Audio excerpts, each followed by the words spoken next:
রবিবার দুপুরে সিম্পল খেয়ে ওঠার পর ভাবলাম যে একটু রেস্ট নেওয়ার পরে ভাবলাম রবিবারটা এইভাবেই কাটিয়ে দেবো। তাই গলিয়ে নিলাম জামা, ঝটপট রেডি হয়ে গেলাম, পিলগ্রিমের লিপস্টিকটা লাগিয়ে নিলাম। দুটো লিঙ্কই পেয়ে যাবে কোথায়? ওই যে উপরে দেখতে পাচ্ছ অ্যাফিলিয়েট লিঙ্ক, ওখানে ক্লিক করতে পারো। ইনস্টাগ্রাম এন্ড ফেসবুক থেকে যারা দেখছো তারা কমেন্টের লিঙ্ক টাইপ করো। দেখুন প্রকৃতির পরিবেশ তো এমনিতেই গরম, তার সঙ্গে ভোট করে মানুষও বেশ গরম হয়ে রয়েছে, তাই বেশি দূর যাওয়ার সাহস দেখালাম না। বাড়ির একদম কাছে পৈলানে চলে গিয়েছিলাম স্বামীনারায়ণ মন্দির। আগেও দুবার গেছি, বেশ ভালো লাগে জায়গাটা। আপনারা যদি না গিয়ে থাকেন তাহলে অবশ্যই একবার যাবেন। এখানে থাকার ব্যবস্থাও আছে, আর সাথে রয়েছে পিওর ভেজের রেস্টুরেন্ট, যেখানে পুরি, সবজি, দহি বড়া, ইডলি, দোসা, চাট, ঘুগনি, পাও ভাজি সমস্ত কিছু পাওয়া যায়। পরিবেশটা এত মনোরম ছিল যেন মনে হচ্ছে সমস্ত ক্লান্তি ভেতরে ঢুকেই শেষ হয়ে গেল।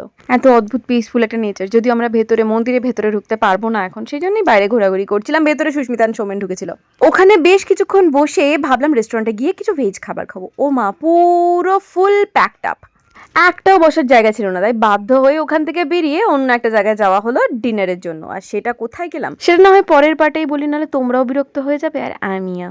আচ্ছা, তোমাদের মধ্যে কারা কারা এই মন্দিরে এসেছো অবশ্য কমেন্টে জানিও, আর যারা যারা যাওনি বা যাওয়ার ইচ্ছা আছে তারাও জানিও। বাই।